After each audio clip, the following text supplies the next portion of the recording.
Welcome, everybody. This is Tim Lewis. I'm behind the scenes here and doing content facilitator. We've got a little bit of some technical glitches. We're on top of them. Hopefully volume will be up to speed and ready to go. All right, let's try it this way. Welcome Perfect. to session F3 on academic supports and promoting student engagement. As you've heard about 3 times now, if the video was playing on your end, I'm Heather Hatton and I'm from the University of Missouri. And as we move through things today, you are all well versed in the expectations for the forum. So I won't spend a lot of time on those slides, particularly since it's appearing that I'm not going to get those slides today.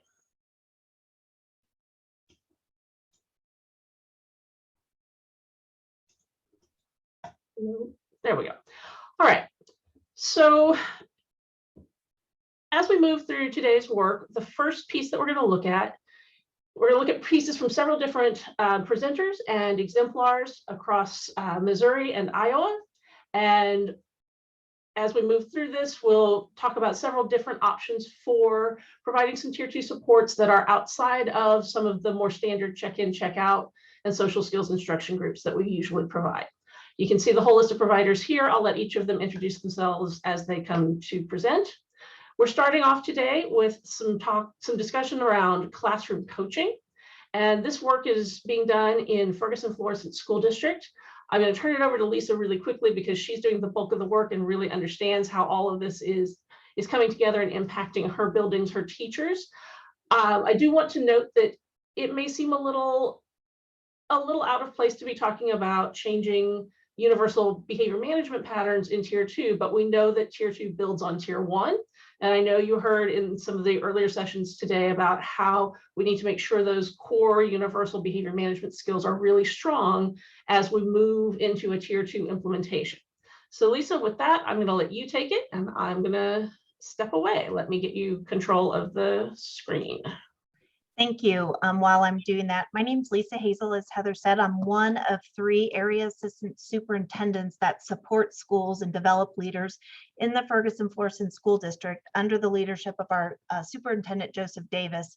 And if you saw the opening session, you got a chance to meet Dr. Davis. So he is our fearless leader. And I'm getting ready to, here we go.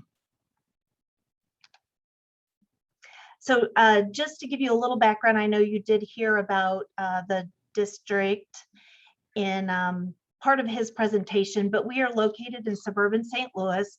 We serve approximately a little over 10,000 students from preschool to 12th grade from 9 different municipalities, and that's what you're seeing on the screen right now. We operate 13 elementary schools, 2 6th grade center, 3 middle schools, a STEAM middle academy. We have 2 comprehensive high schools and then 1 STEAM high school, as well as an innovation school that is modeled after big picture learning, and an alternative school that is called a restoration center.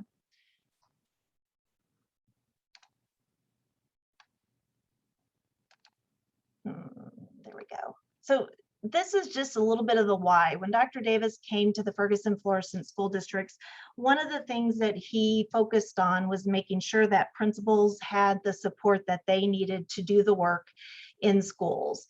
And so this is a quote from the Wallace Foundation about the fact that while teachers have the most direct and obvious impact on student learning, somebody else, it's moving.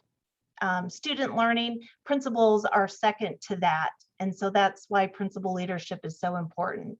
Just going to make a little arrangement on my screen here. So our district has essential systems and practices that are in place. And so I wanted to talk to you just a little bit about that. So we do use PBIS. As you can see, we have systems, practices, and data. The board just adopted an equity resolution, so that is one of our focuses also. But I'll just talk a little bit about the systems and supports that are in place. We have a district leadership PBIS team. And from that team, we also have a makers team that basically does all the professional development. So the PD plan that supports the work that we do with every teacher and administrator, they get professional development on designated days around PBIS. And so that's worked into our calendar. So the PBIS Makers team creates that based on data from feedback, based on data from our schools, and then school level staff deliver that deck made by the PBIS Makers team. So we support level staff. Sometimes that includes the counselor, sometimes that might be the assistant principal, or one of our members of our local school PBIS teams. We also have a continuum of support: academic, behavioral, social, emotional. We do have a SEL curriculum that we use across all of our pre-K through 12th grade schools. And part of those practices is the tier 1 pieces of those effective practices on tier 1.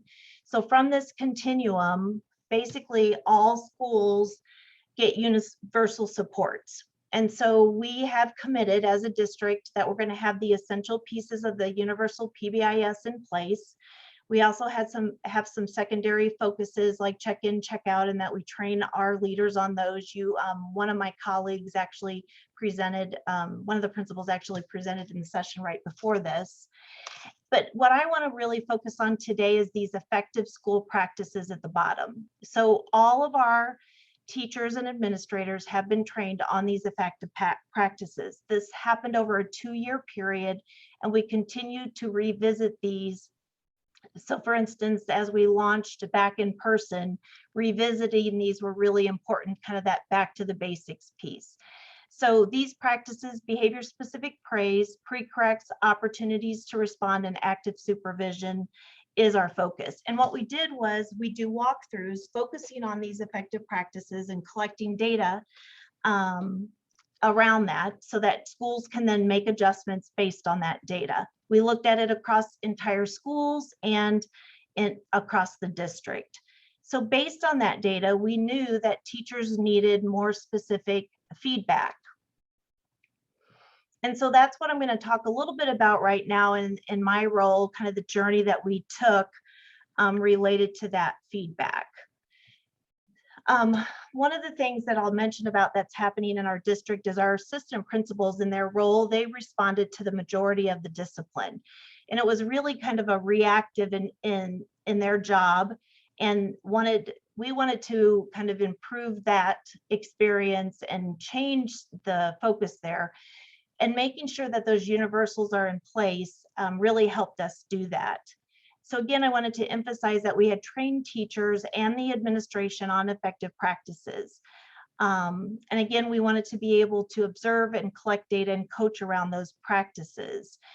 And in the beginning, when we started this work about 3 years ago, that feedback was not really evaluative. It was just feedback in order to make some decisions and be able to make some changes to ensure that things were in place for kids and teachers to be successful.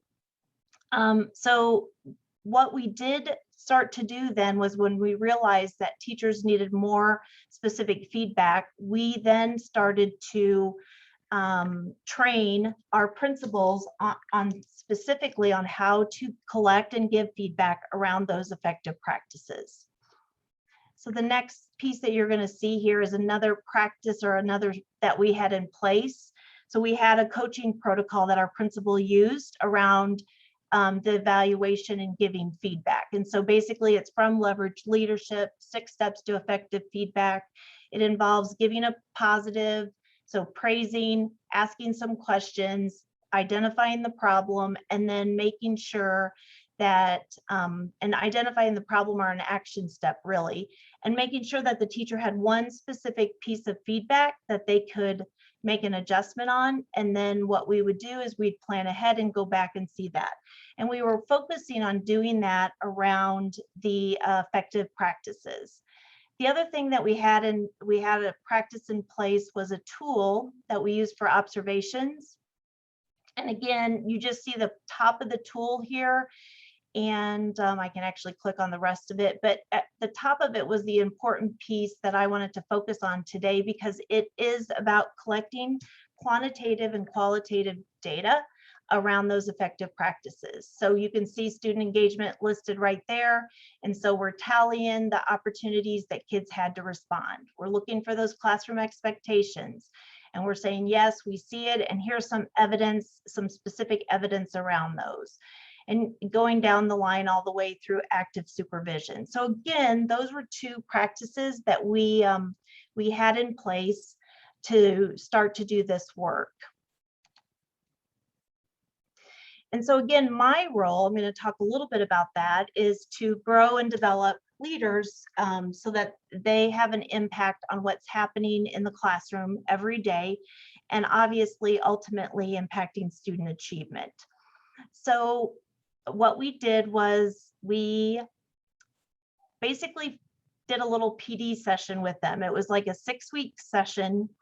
And during that time, we focused on those components.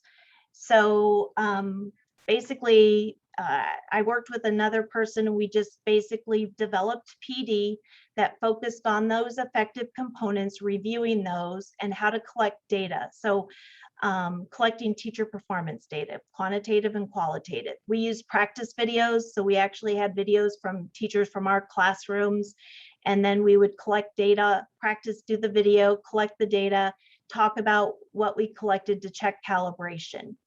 Then what we did was we went ahead and we walked and we did observations in classrooms. And so what we did as an administrative team, I would go in with the principal, the assistant principal, if that building had one. And we actually did this work with the coach too, because we figured if everybody was using the same tool around the same practices, again, teachers, it's consistency across the building for teachers. So we calibrated, we did about from anywhere from 6 to 8 observations every week as a team. And I'll be honest with you, we were virtual for most of the year last year. So that calibration was actually easier to do because we were popping in and out of classrooms virtually. So I had AM and PM sessions set up with the principals that I support. And I would go in the morning with a principal, and we would go and see all the 3rd grade ELA lessons. And then we'd go see all the 3rd grade math lessons. So we were calibrating, and we had a pretty high calibration rate within probably at least 10 to 15 of those opportunities to do that. Their next step was they actually videotaped themselves giving feedback using that specific quantitative and qualitative feedback that they had collected. And then we just continued to revisit that, and basically based on their feedback and questions, then I would design the next kind of PD opportunity to address those things that they were asking questions about. I know I'm going pretty quickly, but here's what we learned from this whole piece of working in this 6-week cycle, me going in with principals and their admin team to calibrate, and then really talk about using that effective feedback protocol and what their feedback would look like. So what we learned was that having really clear expectations from me as their leader, supporting principals was important, principals, assistant principals, and coaches. And what it was kind of a gradual release. So we practiced together, we went in and calibrated, and then they were on their own as a team and reported on their calibration rate. What we did find is that we were pretty highly calibrated by 8 to 10 of those observations. And we also learned that it built consistency across that leadership team, which was equitable for our teachers. So they weren't going to have one person that was going to come in and collect data and it looked completely different than, so the principal versus the assistant principal. So the PD on the effective practices and clear expectations, what we found out is that sets teachers up for success. So again, being really clear about sharing that, being transparent with teachers. They had all had professional development on it, but then revisiting that at the building level to remind them why it was important to do those pieces so we could set kids up for success. And then using the tool to collect those pieces. What we also found out is timely and frequent feedback moves teacher practice. So the more getting in once a week, so giving that teacher an action step based on the feedback, and then going next week looking for that action step, then often pose the opportunity for the positive, if you saw that, to move to the next step. And then we also noticed that there was a correlation between the number of classroom observations and feedback that an administrator provided and actual student achievement in the classroom. So I can give a couple examples. I set a goal, so it kind of goes back to those clear expectations. We set a goal that we all wanted all administrators to do 40 observations by the end of the first semester. What we saw was that principals that did that plus more, when we did that second, we do a benchmark, it's Galileo. When we did that second benchmark, those principals that did that had higher results from their students on the Galileo. One particular incident, or one particular, I wouldn't even say incident, it's a coaching session really. A principal, our principals develop 3 people very intentionally each year. And so one of the people that she was developing, the teacher knows this, she provided that weekly feedback to for those 6 weeks. And again, we saw a great improvement in her practice and even in the scores of her students on that next benchmark. So kind of just next steps for us. We feel like we need to expand this practice because as we re-entered this year, again, really emphasizing those universals and the principals that have the skill set to give some specific feedback around those universals. What we know is that that supports teachers. So some of the next steps would be to systematically onboard our new administrators. I actually, I supervised 7 buildings and I actually had 3 new principals this year. And so we did some of this calibrating and professional learning around those effective practices during summer school so that they were set to go as they started this school year.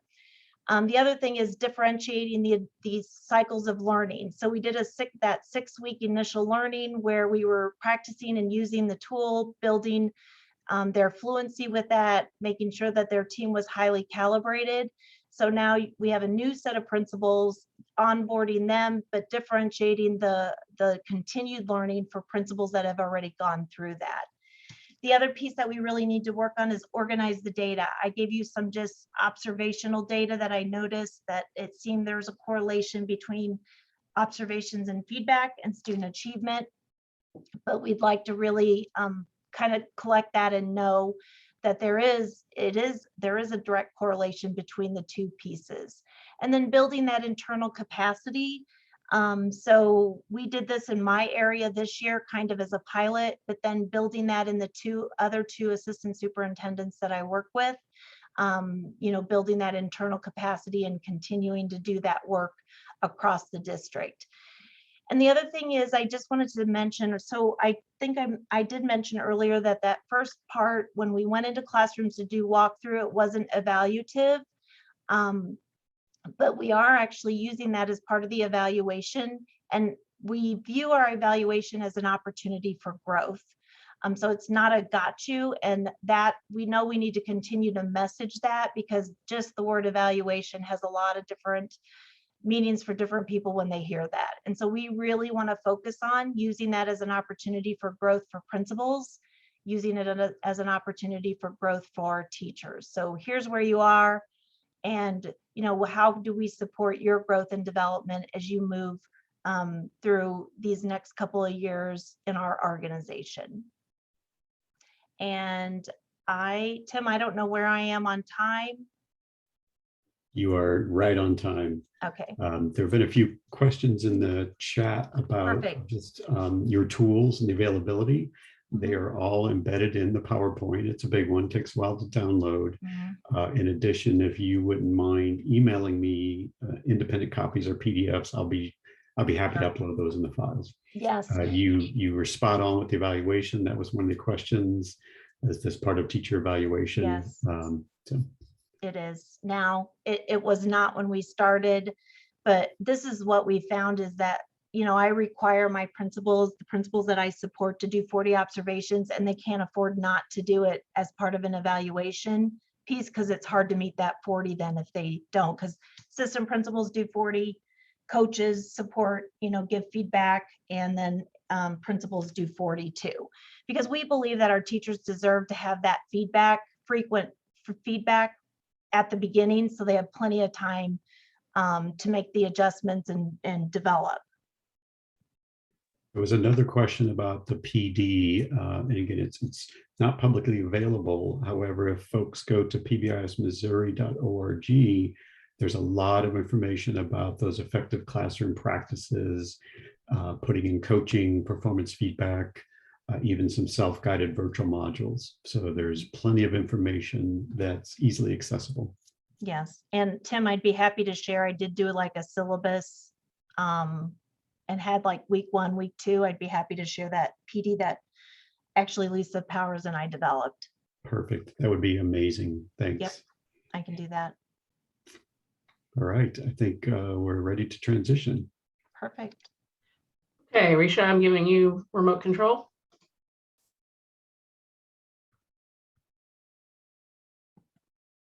Sounds good. Well, good afternoon, everyone. Well, it's going a little fast. My name is Risha Adamson, and I'm from Missouri State University, and I have 2 individuals that are exemplars that are going to be presenting today.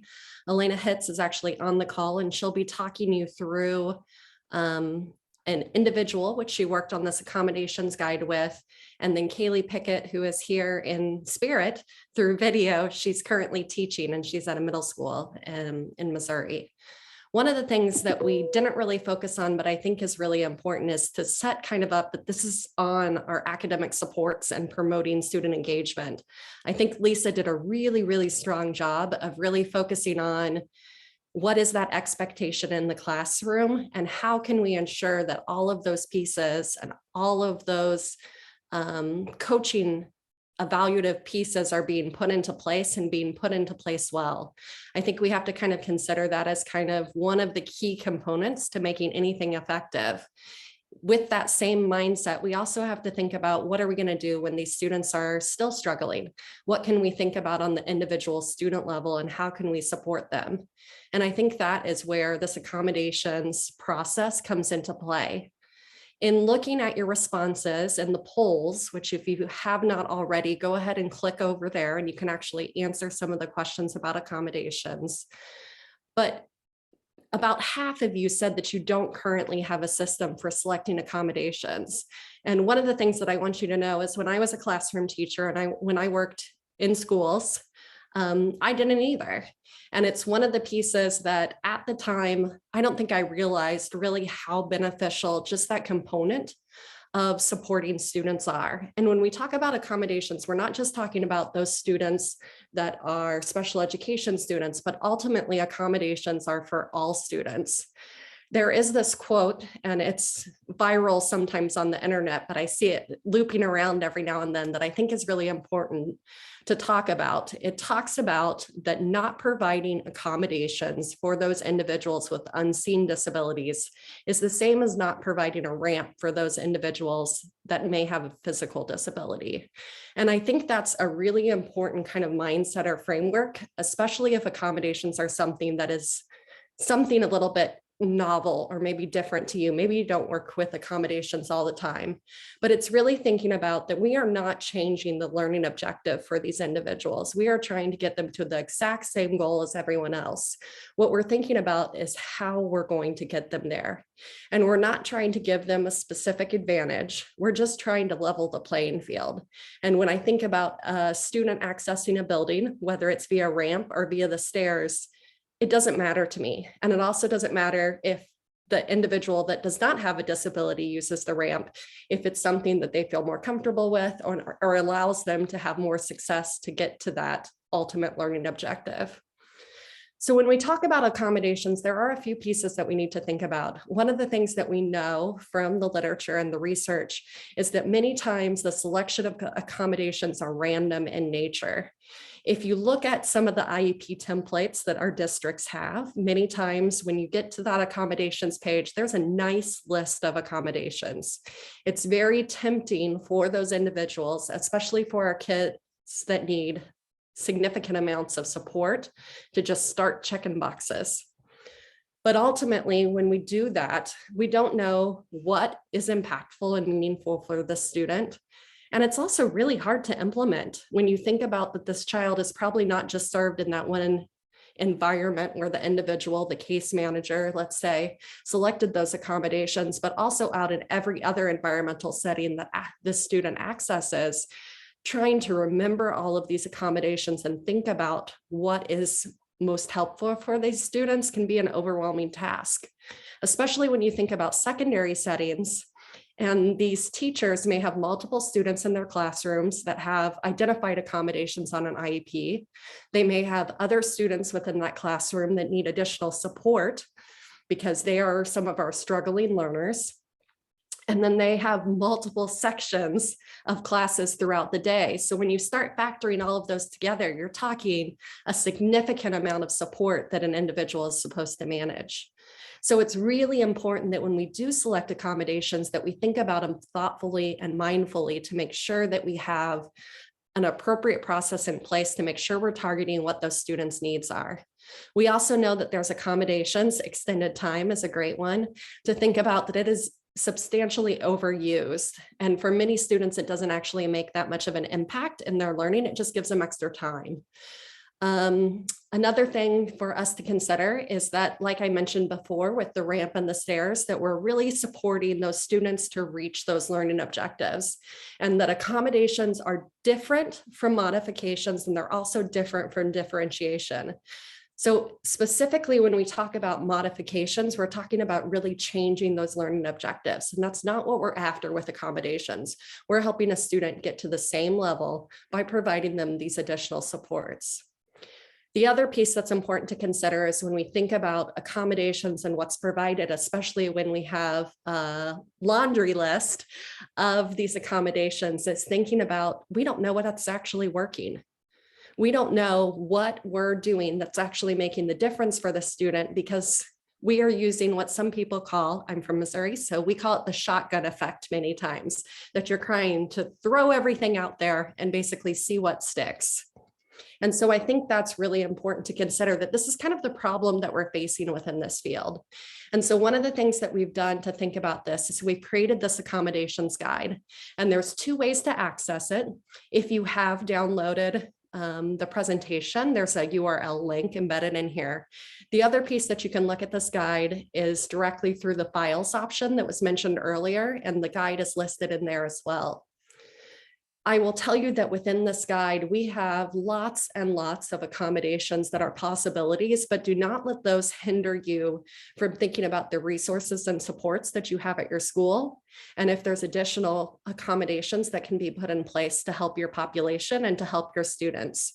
I know, especially through virtual instruction and some of the modalities that we all learned during COVID, many of our school districts invested in some additional technology and additional supports to help students. And so really highlight and capitalize on those, and feel free to take this guide and really make it your own for your districts, thinking about these accommodations. Some of the novel pieces of this guide, though, that I really want to highlight for you, and I'm not going to go into great depth because Elena, one of our exemplars, is actually going to show you next an example of what she worked with the teacher and kind of go step by step.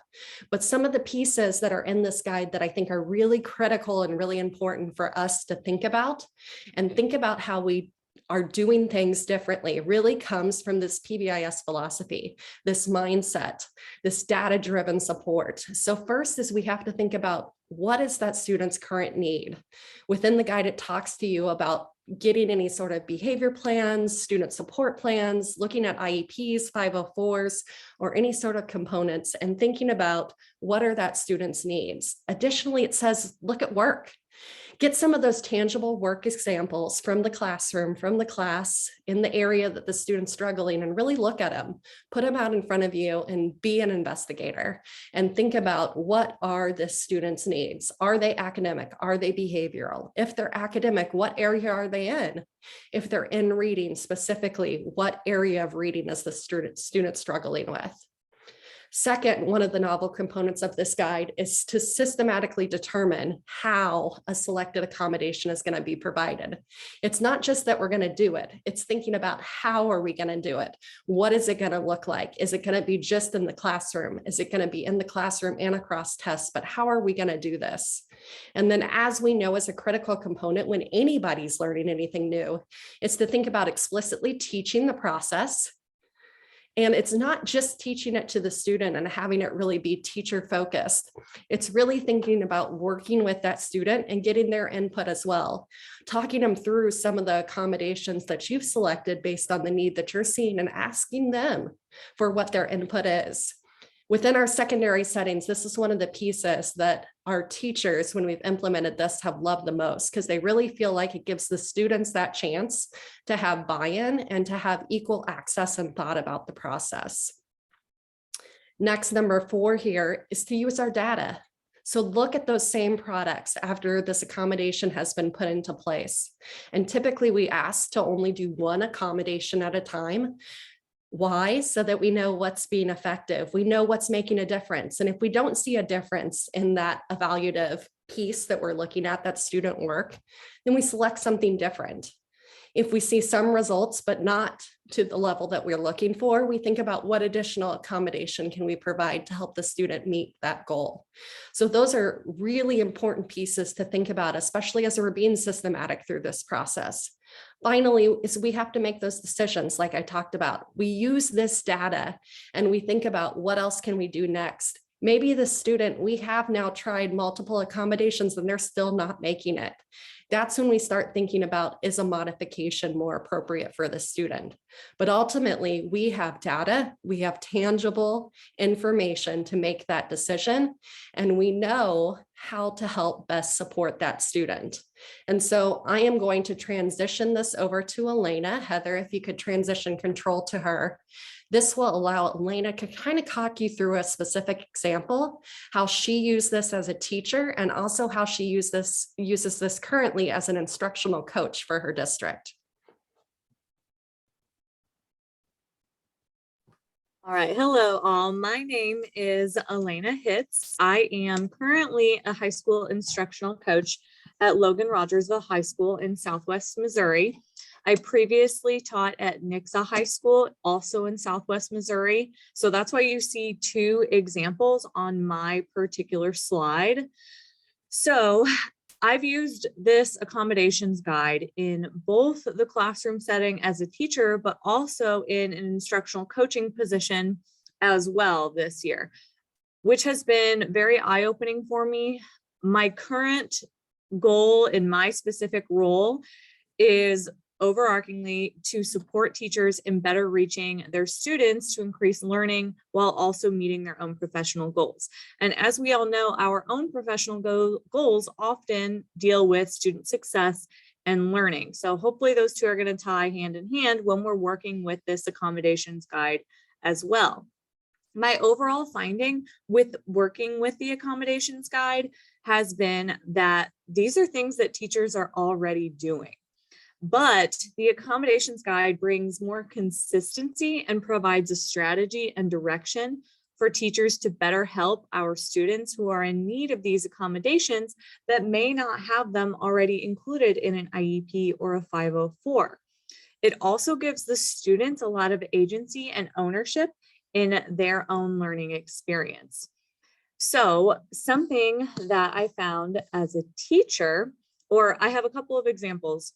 First, student A, there was a health-related issue requiring the student to be able to take breaks whenever necessary, and the student had test anxiety. So this is a student that I taught last year that she had a specific health issue come up in about February, and we had to work with some accommodations to ensure that she did her best on the state/nationally required test.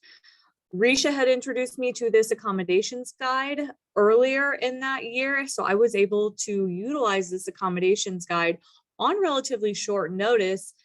Found this out in February, had to end up testing the student in May. So we were able to go through the accommodations guide with the student, myself, and a counselor. We were able to ensure that this student's success was equitable regardless of their need, and provide accommodations when that learning was not equitable, even on short notice. So in the implementation of the extended time that we allowed the student and an alternate location, this student ended up getting the highest score that you can get on this particular national test with these accommodations. And after having this conversation with this student and following with the guide.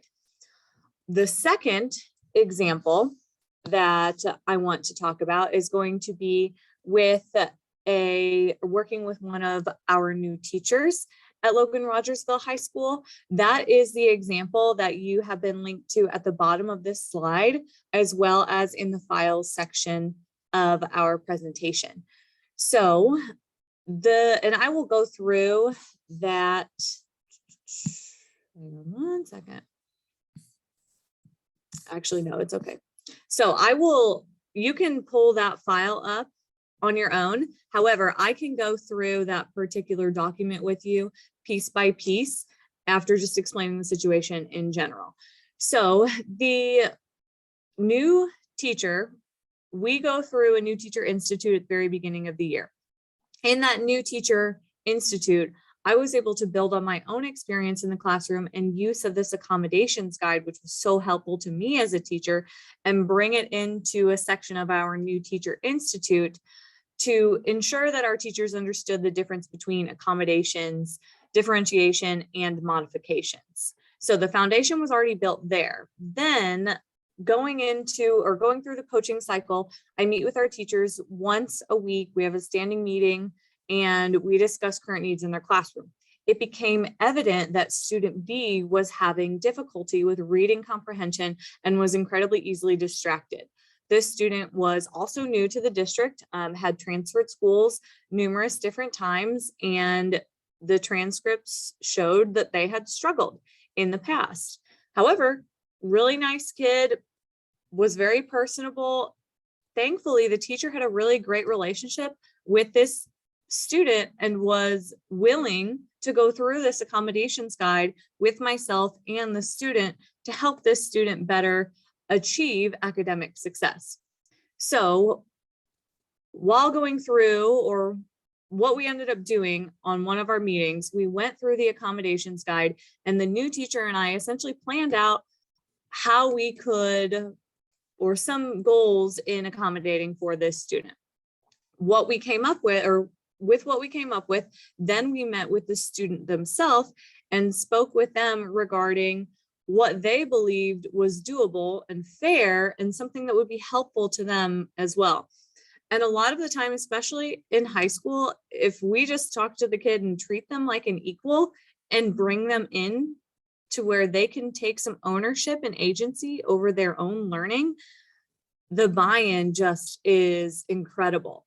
So in supporting this teacher with the accommodations and the discussion with the student, we ended up coming up with a plan of attack that we're able to use throughout the rest of this school year in supporting this student better. This student specifically, again, had issues with reading comprehension and was easily distracted. Like Risha had said as well, we're able to use some text-to-speech options and different modalities that we had learned as a result of COVID and the pandemic. So in all, this accommodations document has been incredibly useful for myself as a teacher, has been incredibly useful for my new teachers as well, especially since this is something that they haven't had to or haven't come into contact with. So new teachers can benefit from this. Veteran teachers can benefit from this. It's always good to reinforce the difference between accommodations, modifications, and differentiation. So I will go ahead and switch to our next slide, and the next exemplar, Hailey from Republic. Once my computer catches up. So,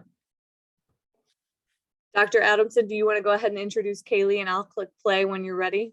So Kaylee is a middle school teacher. She'll tell you a little bit of this, but she's a middle school teacher and she's an English language arts teacher that commonly works in co-taught classrooms. And so her perspective is just a little bit different than Elena, coming kind of more from a district or a school level perspective. And so I'll let her talk for herself.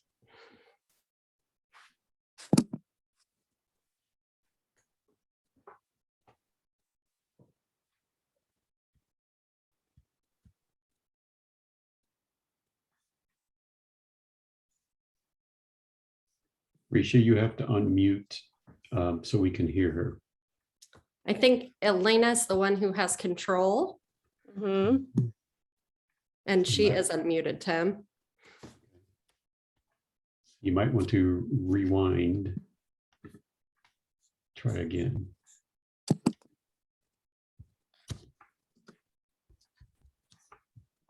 Okay, let me change the.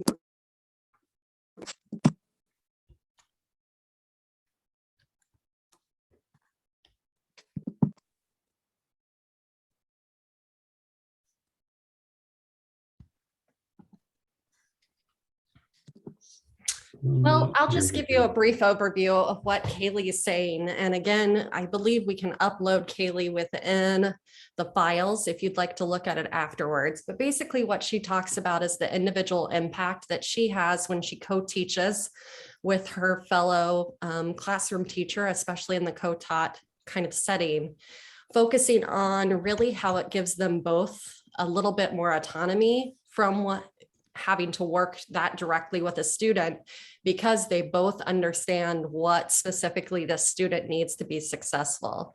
And it gives them a really nice conversation point of working with one another to figure out what needs is he seeing as the general education teacher and what needs does she see as the special education teacher that are needed to make that student successful. And so she just kind of goes through this piece by piece and talks about some of the direct impact that she's seen. She also talks a lot about just the use of kind of that student advocacy piece and the buy-in that students have when they use this process. And so it's one of the things that I would encourage you when you have a moment to take a look at that. I apologize for the sound not working, but ultimately I think she really reiterates a lot of the things that Elena has talked about and just the importance and impact of that. Risha, just a prompt. It is in the PowerPoint that it can download, and I checked and you can hear the video. Great. Thank you, Tim. So the last piece that I will tell you, I see that some of you guys have gone ahead and gone into those polls and responded. We do have a grant if anybody wants more information on this accommodations process, that we could help with some professional development on this, or working with a specific group of teachers or individuals within your district who could be kind of a train the trainer model and go over how to implement this guide and give you some tricks and tips from the field. The last pieces that I'll really leave you with around accommodations is to think about how important just systematic implementation is, and really focusing on that data-driven model and approach of thinking about what is the student's true issue and how are we going to address that, and then how are we sure that it's working. I also encourage you to think about training based on your current needs and resources and really individualizing this accommodations guide to the supports that you have. And then finally, start small and think about gaining this momentum. Think about starting with a core group of individuals that can then become those experts and help others as they move forward. I appreciate all of you guys listening to us.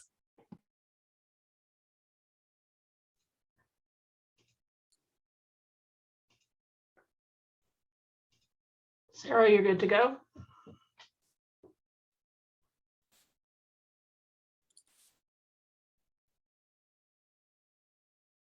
All right, I think I'm live now. So I'm going to wrap up this whole conversation on Tier 2 interventions with discussion about a specific intervention targeted towards school engagement for internalizing behaviors.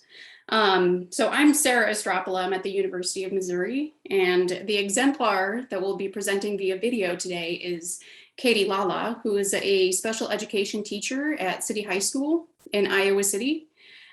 She's kind of here and might be able to chime in, but she's also teaching. So go Katie for prioritizing teaching. And thank you for letting me record you for this presentation. So I want to give a little bit of background information on school engagement before I get into the very specific intervention or approach to school engagement. And it's important to keep in mind that school engagement is a very large construct that encompasses behavioral, cognitive, and emotional categories. So school engagement overall is the extent to which students participate in academic and non-academic activities in school, feel connected to school, and value education. And behaviorally, this means that students show up, they actually attend class, and it also includes their behavioral conduct within classes. And that doesn't mean that they're fighting behavior, but how they carry themselves with their peers and with adults. Cognitive engagement includes executive functioning and self-regulation skills, self-awareness. So how well the students can think about their position in school, either academically or socially or emotionally. Which brings us around to emotional engagement.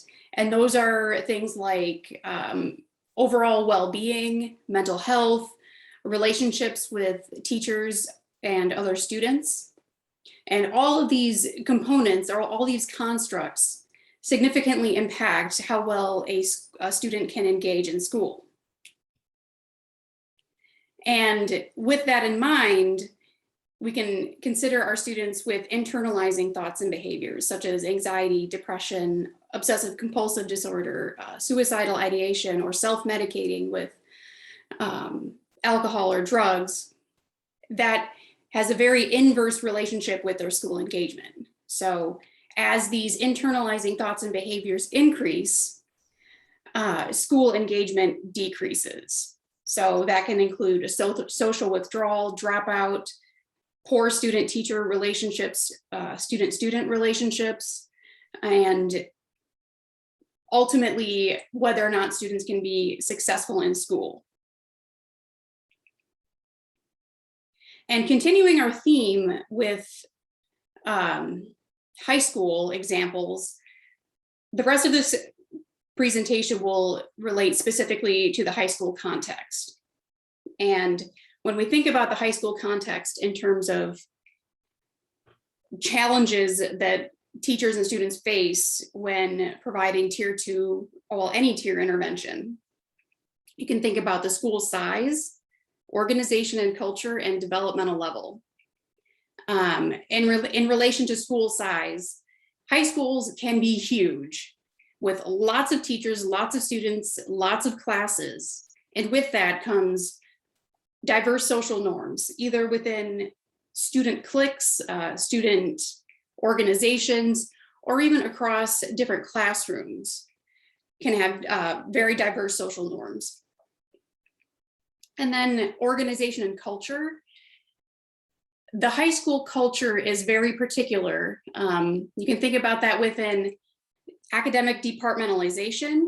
So every single academic department tends to have their own social norms or expectations or rules. And communication across these norms can be very challenging in regards to school-wide rules and expectations, students communicating about students who might be struggling or excelling.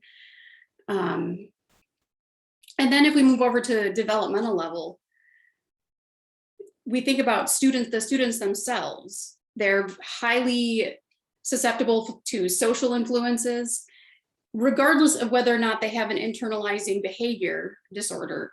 A lot of students struggle with emotion regulation, and this is just biological development. And they might have a heightened sense of self-awareness, or they might struggle with self-awareness. And so if we take into consideration all of these challenges students with internalizing disorders struggle with, as well as the challenges related to the high school context, what are we actually doing for these students that are struggling? There are a lot of variables to consider. And if we look at commonly available tier 2 interventions, very few of them specifically address, one, internalizing disorders, and two, the high school context, and how can teachers or other interventionists overcome all of the challenges associated with this particular group of students. So with that, what are schools actually doing?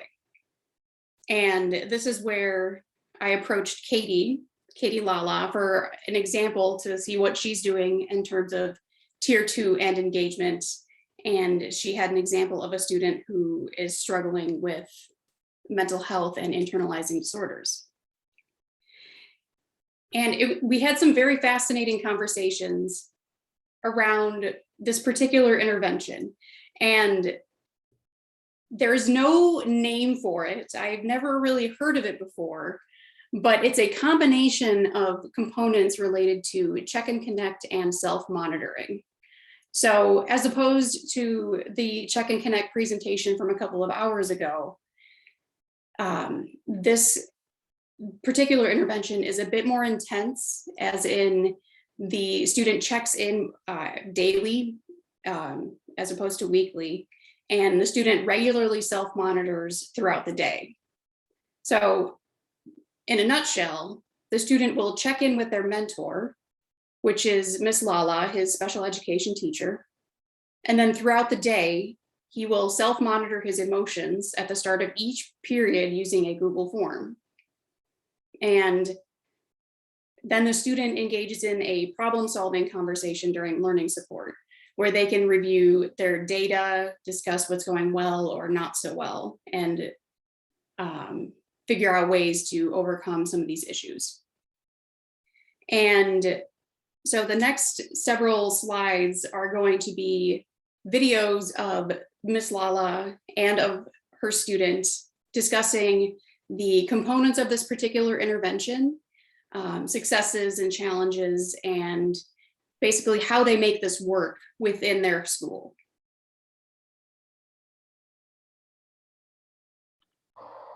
So Oscar is a junior in high school, and he has a lot of strengths. He academically is very excelled. He is very dedicated and wants to do the best that he can do. He is very much a teacher pleaser, and is able to communicate with his teachers what he needs to about missed work or issues that he might be having. He struggles with his mental health, and so this intervention is aimed at helping him monitor and self-regulate his own emotions so that he is able to stay in class and complete his work there instead of making stuff up after he has to miss class.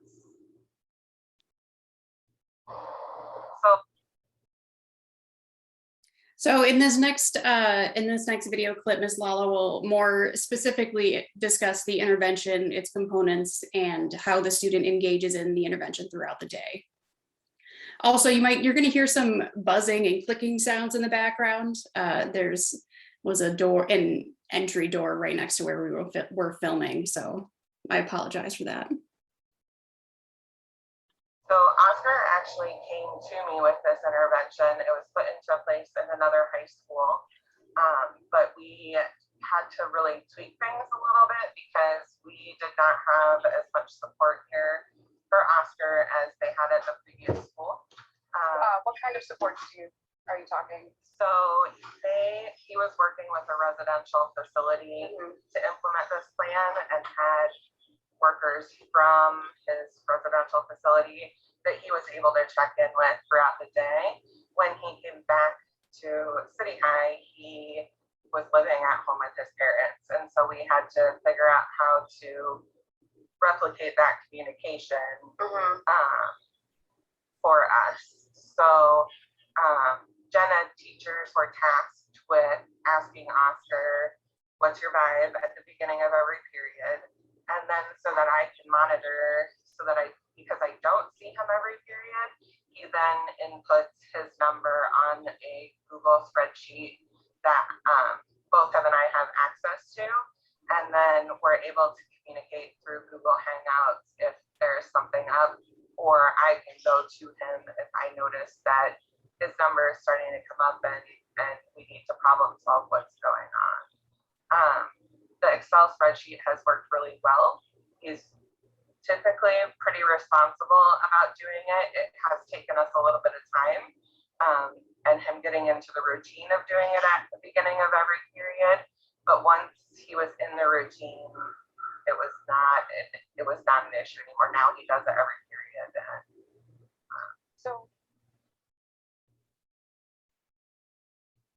So Oscar actually. And now we'll go to a short clip of Oscar describing the intervention, how he uses it, and how he understands it in his own words. Well, my scale is from 1 to 5. My teachers would ask, what's the vibe? And I would answer with a number between 1 and 5. 1 being good, 2 being okay, 3 being overwhelmed, starting to feel overwhelmed, 4 being I am overwhelmed, and 5 being crisis. So usually when I'm at a 3 or a 4, I go up to a place called the Nest in City High, which is an area where any student can go to like navigate their emotions, calm down if they're anxious, or talk to someone if they're depressed, stuff like that. Do you use the Nest often? Whenever I'm at a 3. Whenever you're at a 3? Yeah, 3 or 4. Yeah, the first couple weeks of school, you used it a little bit more. I would say your average now is maybe once a week. Yeah. If that. So That's awesome. where he does find sort of regulating his emotions on his own.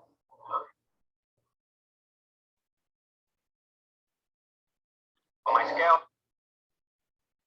So next we'll hear Ms. Lala talk about how they handle a crisis response. So when Oscar's ratings get up higher on the scale. So if his ratings start to get high, we take him to the Nest, which is our, it's like a therapy room in our building that we have. And it's all students in our building have access to this, and there are mental health professionals that staff it. And so typically what happens when Oscar goes up there is they assess his suicidal ideation. And if he is having suicidal ideation, then our next process is to contact parents and also call the mobile crisis unit, which is a county resource, I believe. And they come out and they're specifically trained to identify whether or not a person is a risk to themselves or others. So then whatever recommendation they give us, we communicate that recommendation to Oscar's parents, and then we kind of go from there. Yeah. There's also an emergency med that he is able to take if he's getting to a 4 or 5 that can help reduce his anxiety without maybe having to call mobile crisis. We can give him that med and see if that number comes down on its own without having to involve other people. So And now Katie will discuss some of the critical components related to this intervention. I would say one of the biggest pieces of it is the teaching portion of like the rating scale, and him really being able to recognize when what does a 1 look like, what does it feel like, and then the same for every level. Because if a student can't self-identify where they're at, then a system like this would be hard pressed to work. How did you teach him the system? He learned the system before he came to me, actually. Yeah. So it's something we talk about in terms of like, okay, you're feeling a 3 right now. What strategy might you use to pair with that? And we can kind of work through his list of strategies. But he was really good at identifying his emotions and what he needed before he came to me. So that could be an area for maybe some professional development. Cool. I would say. All right, and next we'll hear a little bit about how parents are involved with the intervention. So I communicate with Oscar's mom on a weekly basis. So at the end of the week, I usually send her a text message. We communicate through text because mom only speaks Spanish. So I have to use Google Translate to be able to communicate with her about how things are going. If I'm seeing like higher numbers or I start to see numbers climb, sometimes I will communicate earlier in the week, just depending on how things are going. I also tend to communicate after he's had an absence. So if he's hospitalized and comes back to school, I usually communicate for sure on that first day about how that transition went for him.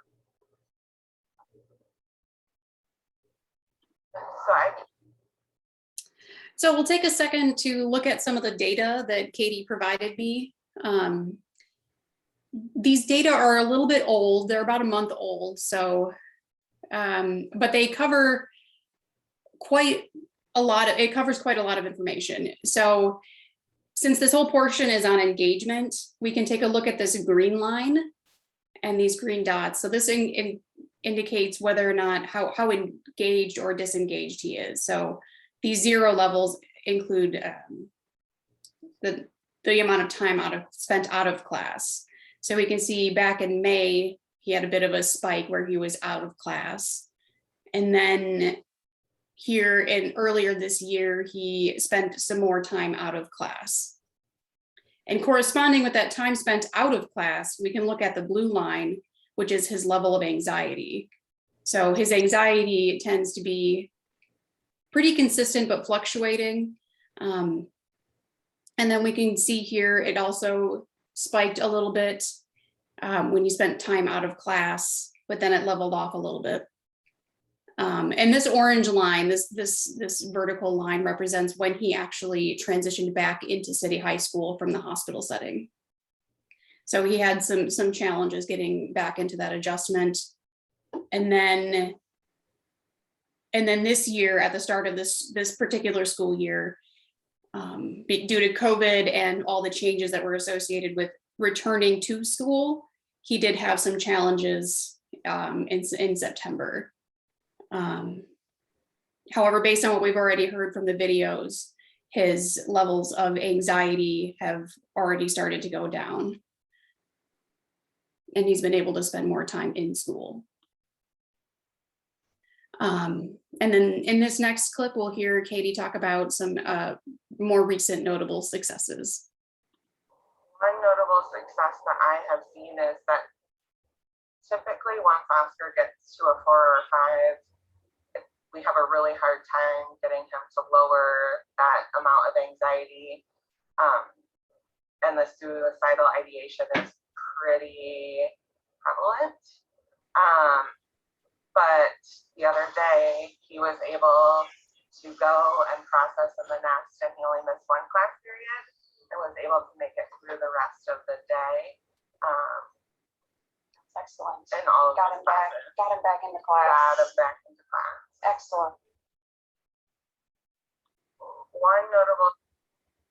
All right, and then we'll wrap this up with some successes in Oscar's own words. You think it's helping you stay in class more often? Yeah, it's helping me stay in class because beforehand, in like freshman year, I would miss a lot of school because I was like in and out of the hospital. But with this check, I'm able to realize how I'm feeling, and before I can need to miss school because of my mental health, I could identify what is causing me stress or anxiety or depression, and help that lower. That's fantastic. So it's helping you recognize your own emotions and control them better, even? That's really great news. Congratulations, you two, on such a successful intervention.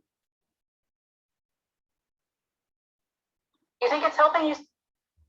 And then just to wrap it up with some closing thoughts, we do need to systematically research this type of intervention.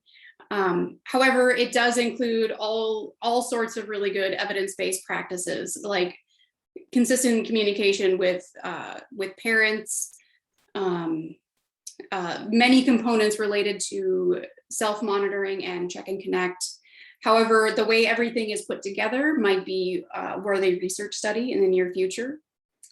And what's also really nice about this intervention that wasn't explicitly discussed in any of the videos is that many fidelity components are built into the intervention. So you can see how well the student is engaging in the intervention as designed, because he has to actually provide these self ratings every time he rates, or at the start of every class.